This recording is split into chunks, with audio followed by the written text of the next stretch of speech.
I'm Bernadette Castro, and my father, Bernard Castro, invented the convertible sofa as we know it today. The success story is something that I think of often. He basically lived by two principles that he kind of taught us, which was, treat people with respect and do the right thing. My grandfather got here from Italy. I believe he was 17, and he worked as an upholsterer cutting fabrics. And there was one woman who had brought in a large sofa that was sort of awkward looking and asked if he could do the reupholstery on it. And he said, we can do this, but we have to take this big bulky bed thing out of it because it's impossible to do. And she said, no, forget it then. So he thought, okay, she needs the bed, she wants it to look prettier. And he started fooling around with it. My grandfather was a visionary and he knew what he wanted. And so the best way for him to get what he wanted was to actually do it himself. And then enter me at 4 years old. My parents came into the living room and I was asleep on the open Castro Convertible. So my dad said to my mom, "That's interesting, did you open that for her?" She said, "No, I thought you opened it." And they went, "Oh my gosh, she opened it."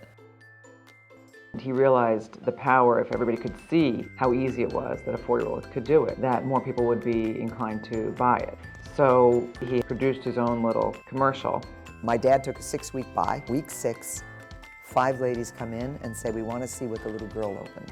He called Duma and he said, "Let her roll." My mother became a legend, still the most televised little girl today. They ran the commercial for 10 straight years. I do remember people spoofing it.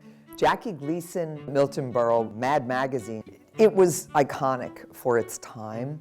Originally we had over 75 showrooms. We had a factory on Long Island where everything was built. We were the manufacturer and the retailer in one. You don't really realize it until you're older, but when you look back on it, you realize, wow, this was a real operation. I learned a tremendous amount from my father. His little sayings, the harder you work, the luckier you get. It was never about luck with him. His entire life was all about work ethic and living right. He worked hard with nothing and made something out of it. He passed away in '91.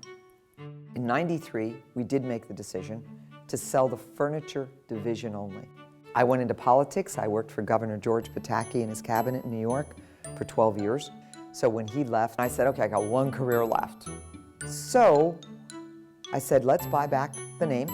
We found that as we did focus groups that people had that same smile on their face when they heard about the Castro Convertible brand and how much their grandmother loved it. And we still have one. And those kind of comments gave us confidence to go ahead and do this.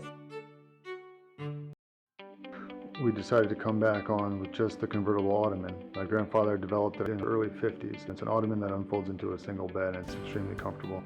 It's kind of funny because we still have old photos of me on it.